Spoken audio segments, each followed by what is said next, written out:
जन्म से लेकर देहत्याग तक भगवान कृष्ण के जीवन की लगभग हर घटना में कोई सूत्र है। युद्ध भूमि पर दिया गया गीता का उपदेश संसार का श्रेष्ठतम ज्ञान माना जाता है।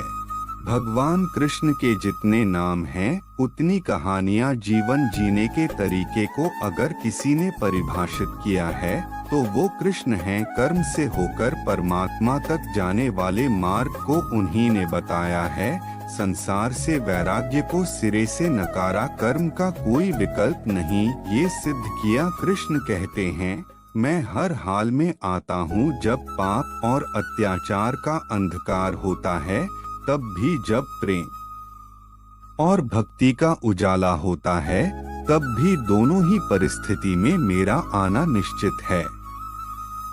वैसे तो कृष्ण का संपूर्ण जीवन ही एक प्रबंधन की किताब है, जिसे सैकड़ों हजारों बार कहा सुना जा चुका है। कुरुक्षेत्र में दो सेनाओं के बीच खड़े होकर भारी तनाव के समय कृष्ण ने अर्जुन को जो ज्ञान दिया वो दुनिया का श्रेष्ठतम ज्ञान है। गीता का जन्म युद्ध के मैदान में दो सेनाओं के बीच हुआ। जीवन की श्रेष्ठतम बातें भारी तनाव और दबाव में ही होती हैं।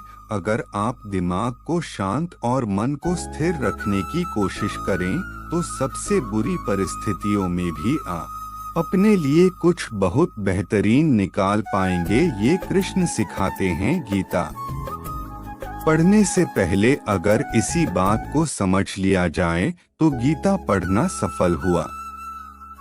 कृष्ण का जीवन ऐसी ही बातों से भरा पड़ा है। जरूरत है नजरिए की। उनका जीवन आपके लिए माइथोलॉजी का एक हिस्सा मात्र भी हो सकता है और आपका पूरा जीवन बदलकर रख देने वाला ज्ञान भी। आवश्यकता हमारी है, हम उनके जीवन से लेना क्या चाहते हैं। कृष्ण मात्र कथाओं में पढ़ा या सुना जाने वाला पात्र नहीं है, वो चरित्र और व्यवहार में उतारे जाने वाले देवता हैं। कृष्ण से सीखें कैसे जीवन को श्रेष्ठ बनाया जाए। 10 बातें हैं जो अगर व्यवहार में उतार ली तो सफलता निश्चित मिलेगी। शुरू से अंत तक जीवन संघर्ष ही है। कारागृह में जन्मे कृष्ण पैदा होते ही रात में यमुना पार कर गोकुल ले जाया गया। तीसरे दिन पुतना मारने आ गई। यहाँ से शुरू हुआ संघर्ष। देह त्यागने से पहले द्वारिका डुबोने तक रहा। कृष्ण का जीवन कहता है, आप कोई भी हो संसार में आए हैं तो संघर्ष हमेशा रहेगा। मानव जीवन में आकर परमात्मा भी सांसारिक चुनौतियों से बच नहीं सकता। कृष्ण ने कभी किसी बात की शिकायत नहीं की, हर परिस्थिति को जिया और जीता। कृष्ण कहते हैं, परिस्थितियों से भागो मत, उसके सामने डटकर खड़े हो जाओ, क्योंकि कर्म करना ही मानव जीवन का पहला कर्तव्य है। हम कर्मों से ही परेशानियों से जीत सकते हैं। स्वस्थ शरीर से ही विजय है। कृष्ण का बचपन माखन मिश्री खाते हुए गुजरा। आज भी भोग लगाते हैं हम, लेकिन ये संकेत कुछ और है। आहार अच्छा हो, शुद्ध हो, बल देने वाला हो। बचपन में शरीर को अच्छा आहार मिलेगा तो ही इंसान युवा होकर वीर बनेगा। शरीर को स्वस्थ रखना है तो बचपन से ध्यान देने की जरूरत है। ये पेरेंटिंग के दौर से गुजर रहे युवाओं के लिए बड़ा मैसेज है। अपने बच्चों को ऐसा खाना दें जो उनको बल दे। सिर्फ स्वाद के लिए ही ना खिलाएं, तभी वे बड़े होकर स्वयं को और समाज को सही दिशा में ले जा पाएंगे। पढ़ाई किताबी ना हो, रचनात्मक हो। कृष्ण ने अपनी शिक्षा मध्य प्रदेश के उज्जैन में सांदीपनी ऋषि के आश्रम में रहकर पूरी की थी। कहा जाता है 64 दिन में उन्होंने 64 कलाओं का ज्ञान हासिल कर लिया था। वैदिक ज्ञान के अलावा उन्होंने कलाएं सीखी। शिक्षा ऐसी ही होनी चाहिए जो हमारे व्यक्तित्व का रचनात्मक विकास करे। संगीत, नृत्य, युद्ध सहित 64 कलाओं कृष्ण के व्यक्तित्व का हिस्सा हैं। बच्चों में कोरा ज्ञान न भरें, उनकी रचनात्मकता को नए आयाम मिलें, ऐसी शिक्षा व्यवस्था हो। रिश्तों से ही जीवन है, बिना रिश्तों के कुछ नहीं।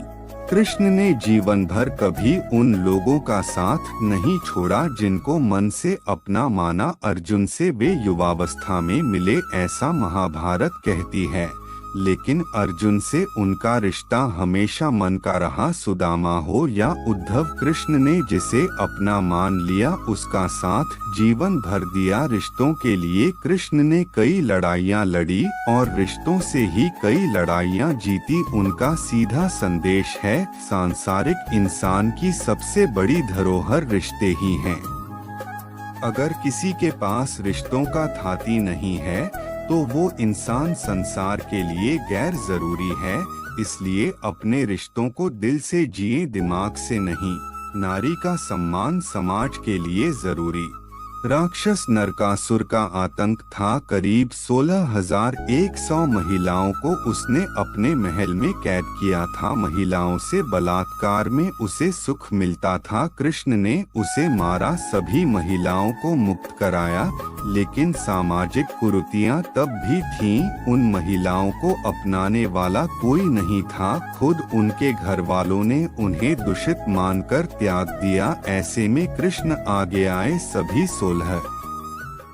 100 महिलाओं को अपनी पत्नी का दर्जा दिया। समाज में उन्हें सम्मान के साथ रहने के लिए स्थान दिलाया। कृष्ण ने हमेशा नारी को शक्ति बताया, उसके सम्मान के लिए तत्पर रहे। पूरी महाभारत नारी के सम्मान के लिए ही लड़ी गई। सो आप कृष्ण भक्त हैं तो अपने आसपास की महिलाओं का पूरा सम्मान करें। कृष्ण की कृपा पाने का ये सरलतम मार्ग है। आपके मतभेद अगली पीढ़ी के लिए बाधा ना बने। कम ही लोग जानते हैं कि जिस दुर्योधन के खिलाफ कृष्ण ने आजीवन पांडवों का साथ दिया, उसकी मौत का कारण भी कृष्ण की कूटनीति बनी। वो ही दुर्योधन रिश्ते में कृष्ण का समधी भी था। कृष्ण के पुत्र सांब ने दुर्योधन की बेटी लक्ष्मणा का अपहरण करके उससे विवाह किया था, क्योंकि लक्ष्मणा सांब से विवाह करना चाहती थी, लेकिन दुर्योधन खिलाफ था। सांब को कौरवों ने बंदी भी बनाया था। तब कृष्ण ने दुर्योधन को समझाया था कि हमारे मतभेद अपनी जगह हैं, लेकिन हमारे विचार हमारे बच्चों के भविष्य में बाधा नहीं बनने चाहिए। दो परिवारों के आपसी झगड़े में बच्चों के प्रेम की बलि न चढ़ाई जाए। कृष्ण ने लक्ष्मणा को पूरे सम्मान के साथ अपने यहाँ रखा। दुर्योधन से उनका मतभेद हमेशा रहा, लेकिन उन्होंने उसका प्रभाव कभी लक्ष्मणा और सांब की गृहस्थी पर नहीं पड़ने दिया।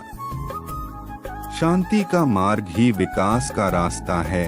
कृष्ण ने महाभारत युद्ध के पहले शांति से समझौता करने के लिए पांडवों और कौरवों के बीच मध्यस्थता की। हालांकि दोनों ही पक्ष युद्ध लड़ने के लिए आतुर थे, लेकिन कृष्ण ने हमेशा चाहा कि कैसे भी युद्ध टल जाए। झगड़ों से कभी समस्याओं का समाधान नहीं होता है। शांति के मार्ग पर चलकर ही हम समाज का रचनात्मक विकास कर सकते हैं। कृष्ण ने समाज की शांति से मन की शांति तक दुनिया को ये समझाया कि कोई भी परेशानी तब तक मिट नहीं सकती जब तक वहाँ शांति ना हो। फिर चाहे वो समाज हो या हमारा खुद का मन, शांति से ही सुख मिल सकता है, साधनों से नहीं। हमेशा दूरगामी परिणाम सोचें।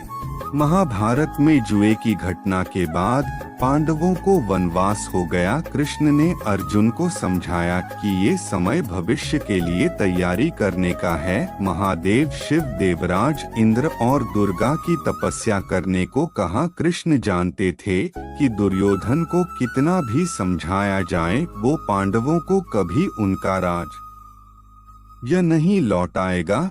तब शक्ति और सामर्थ्य की जरूरत होगी। कर्ण के कुंडल कवच पांडवों की जीत में आड़े आएंगे, ये भी वे जानते थे। उन्होंने हर चीज पर बहुत दूरगामी सोच रखी। कोई भी फैसला तात्कालिक आवेश में नहीं लिया। हर चीज के लिए आने वाली पीढ़ियों तक का सोचा। यही सोच समाज का निर्माण करती है। हर परिस्थिति में मन शांत और दिमाग स्थिर रहे।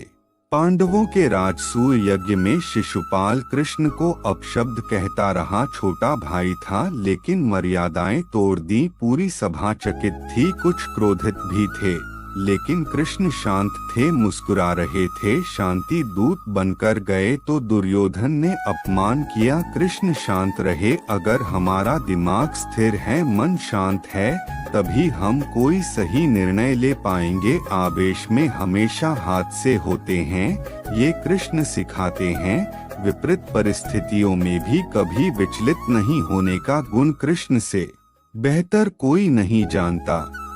लीडर बने, श्रेय लेने की होड़ से बचें।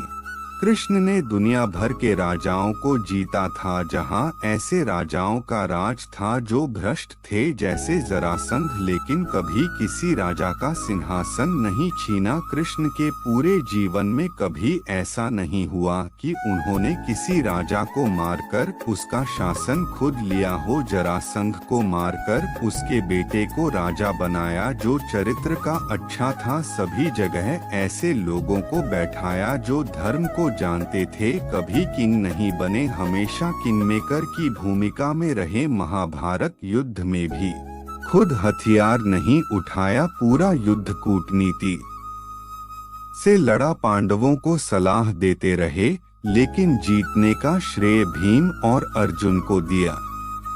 अगर वीडियो पसंद आए तो वीडियो को लाइक और शेयर करें और कृष्ण वाणी चैनल को सब्सक्राइब करें।